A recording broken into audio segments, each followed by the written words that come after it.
ఆదికాండము 32వ అధ్యాయము. యాకోబు తన త్రోవను వెళ్ళుచుండగా దేవదూతలు అతనిని ఎదుర్కొనిరి. యాకోబు వారిని చూచి, ఇది దేవుని సేన అని చెప్పి ఆ చోటికి మహనయీము అని పేరు పెట్టెను. యాకోబు ఎదోము దేశమున అనగా శేయీరు దేశముననున్న తన సహోదరుడైన ఏశావు నొద్దకు దూతలను తనకు ముందుగా పంపి, మీరు నా ప్రభువైన ఏశావుతో, ఇంతవరకు నేను లాబాను నొద్ద నివసించి ఇంటిని, నా పశువులు గాడిదలు మందలు దాసదాసీ జనమును కలరు. నీ కటాక్షము నాయందు కలుగునట్లుగా నా ప్రభువునకిది తెలియచేయనంపితినని నీ సేవకుడైన యాకోబు అనెనని చెప్పుడని వారికి ఆజ్ఞాపించెను.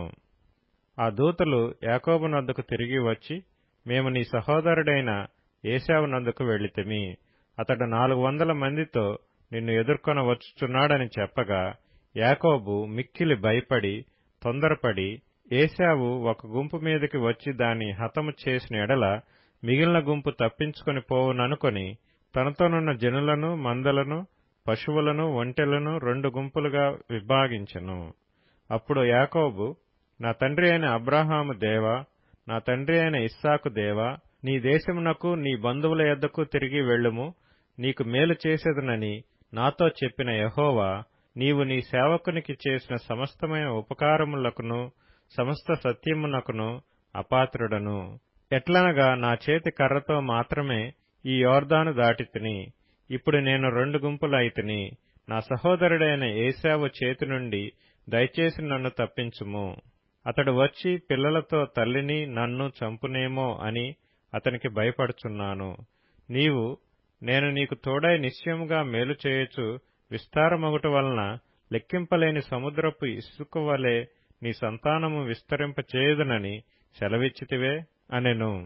అతడు అక్కడ ఆ రాత్రి గడిపి తాను సంపాదించిన దానిలో తన అన్నయ్యైన ఏశావు కొరకు ఒక కానుకను అనగా 200 మేకలను 20 మేకపోతులను 200 గొర్రెలను 20 పొట్టేళ్లను 30 పాడి ఒంటెలను వాటి పిల్లలను 40 ఆవులను 10 ఆబోతులను 20 ఆడుగాడిదలను 10 గాడిద పిల్లలను తీసుకొని మందను వేరువేరుగా తన దాసుల చేతికి అప్పగించి, మీరు మందకు నడుమ ఎడముంచి నాకంటే ముందుగా సాగిపోండని తన దాసులతో చెప్పెను. మరియు వారిలో మొదటివానితో, నా సహోదరుడైన ఏశావు నిన్ను ఎదుర్కొని, నీవెవరివాడవు, ఎక్కడికి వెళ్ళుచున్నావు, నీ ముందరనున్నవి ఎవరివని నిన్ను అడిగిన ఎడల, నీవు, ఇవి నీ సేవకుడైన యాకోబువి, ఇది నా ప్రభువైన ఏశావు కొరకు పంపబడిన కానుక, అదిగో అతడు మా వెనుక వచ్చుచున్నాడని చెప్పుమని ఆజ్ఞాపించెను. అట్లతడు, నేను ముందుగా పంపుచున్న కానుక వలన అతని సమాధానపరిచిన తరువాత నేను అతని ముఖము చూచెదను. అప్పుడతడు ఒకవేళ నన్ను కటాక్షించుననుకొని, మీరు ఏశావును చూచినప్పుడు ఆ చొప్పున అతనితో చెప్పవలెననియు, మీరు, ఇదిగో నీ సేవకుడైన యాకోబు మా వెనుక వచ్చుచున్నాడని చెప్పవలెననియు 2వ వానికిని 3వ వానికిని మందల వెంబడి వెళ్లిన వారికందరికీ ఆజ్ఞాపించెను.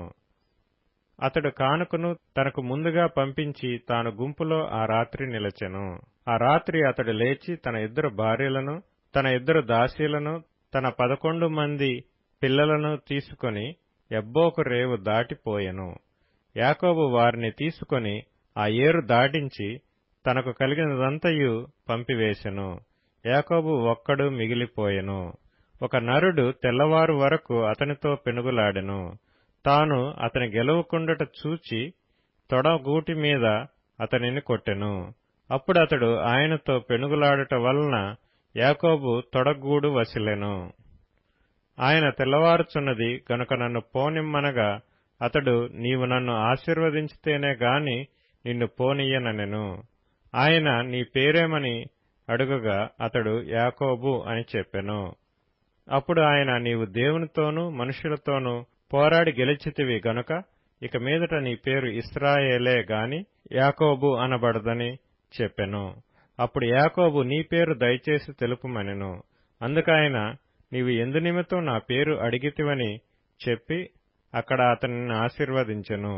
యాకోబు, నేను ముఖాముఖిగా దేవుని చూచితిని, అయినను నా ప్రాణము దక్కినదని ఆ స్థలమునకు పెనూయేలు అను పేరు పెట్టెను. అతడు పెనూయేలు నుండి సాగిపోయినప్పుడు సూర్యోదయమాయెను. అప్పుడతడు తొడ కుంటుచూ నడిచెను. అందుచేత ఆయన యాకోబు తొడ గూటి మీద తుంటి నరము కొట్టినందున నేటి వరకు ఇశ్రాయేలీయులు తొడ గూటి మీదనున్న తుంటి నరము తినరు.